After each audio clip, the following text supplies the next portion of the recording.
If you ever thought small acts of kindness don't change lives, this story will make you think again. So before we begin, make sure you hit that like button and subscribe, because this story will touch your heart in ways you didn't expect. It was a chilly evening, and the soft golden lights of La Belladine, a small family restaurant tucked between tall glass buildings, flickered through the misty air. Inside, the clinking of dishes and quiet chatter filled the room. Among the waiters darting between tables was Arham, a man in his early 30s, wearing a worn-out uniform but carrying the gentlest smile you'd ever see. He wasn't just a waiter, he was a single father. Every tray he carried, every tip he earned, was for his 7-year-old daughter, Isa, who waited for him at home with her schoolbooks open and a warm cup of milk by her side. Her mother had passed away years ago, and since then, Arham's world revolved around one thing: giving his daughter the life her mother had dreamed of. But life wasn't easy. Rent was overdue, his daughter's school fees were piling up, and the restaurant owner had warned him that one more customer complaint could cost him his job. Yet Arham never complained. Every night, after washing dishes and cleaning tables long after closing, he whispered a quiet prayer for strength. One evening, as the restaurant buzzed with the dinner crowd, an elderly woman walked in. She wore a simple gray shawl, her hair tied neatly, her movements slow but graceful.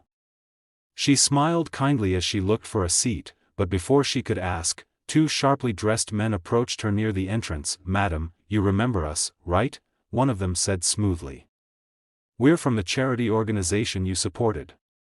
You just need to sign these papers again so we can release your funds." The old lady looked confused. "Funds? I don't recall." Arham, carrying a tray nearby, noticed the hesitation in her eyes. He watched as one of the men subtly tried to pull her hand toward the paper. Something about their pushy tone didn't feel right. His instincts, or maybe his heart, told him something was off. He stepped closer. "Excuse me, is everything okay here?" The taller man frowned.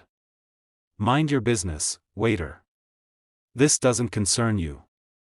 Arham placed his tray on the counter and moved beside the old woman. "It does if someone's trying to take advantage of her," he said firmly. The scammers tried to laugh it off, but their act was cracking. Arham stood tall, eyes steady. "Ma'am, do you know them personally?" She shook her head. "No. I don't think so." That was all Arham needed. He called for the restaurant manager and asked someone to alert security. The scammers panicked, mumbling excuses, and hurried out before the police could arrive. The old lady trembled a little as she sat down. "Thank you, young man," she said softly. "People these days, you can't tell who's good or bad." Arham smiled. "No need to thank me, ma'am. You're safe now. Let me get you some tea. It's on the house." He didn't know it, but that one small act of kindness was about to change everything. Later that night, after most customers had left, the old woman remained seated, quietly watching Arham serve tables, clean up spills, and manage bills, all while maintaining that same calm, respectful tone. Even when a rude customer shouted at him for a delay, he apologized sincerely and hurried to make things right. Finally, as the restaurant lights dimmed, she called him over. "You work very hard," she said. "But tell me something, what keeps you going?" Arham hesitated, wiping his hands on his apron. "My daughter," he said finally, smiling faintly. "She's 7.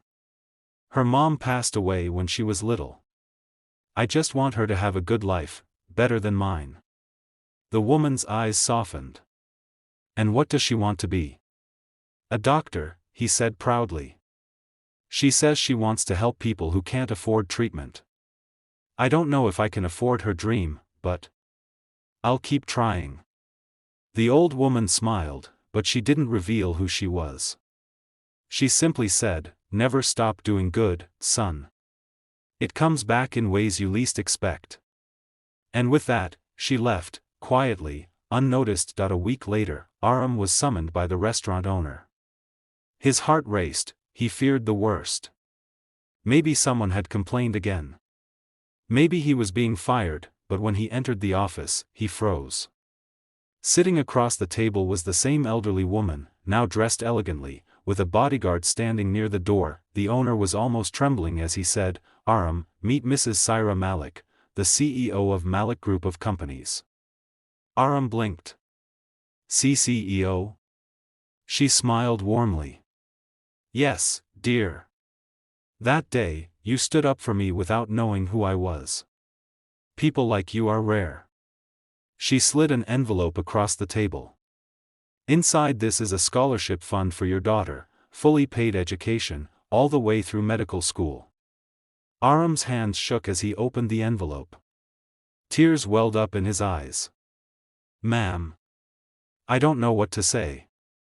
She stood up and placed a hand on his shoulder. "Say nothing. Just promise me you'll keep being the man who helps others, even when no one's watching." Months passed, and life began to change. Isa's laughter filled their tiny apartment again. Arham still worked at the restaurant, but with a lighter heart. Mrs. Malik often visited, not as a CEO, but as a friend. She saw in him the son she never had, and in Isa, the grandchild she always wished for. Years later, as Isa stood on stage receiving her medical degree, Arham stood beside Mrs. Malik, both smiling through tears. The little girl who dreamed of helping others was now a doctor, because her father had chosen kindness over convenience. So if you've made it this far, remember this: kindness doesn't need recognition. The smallest good deed can open doors you never imagined. And sometimes, life's biggest miracles come from the simplest choices: to care, to help, to stand up for what's right. If this story touched your heart, don't forget to like, subscribe, and share it, because someone out there needs this reminder today. Even when no one's watching, goodness always finds its way back. Red Heart.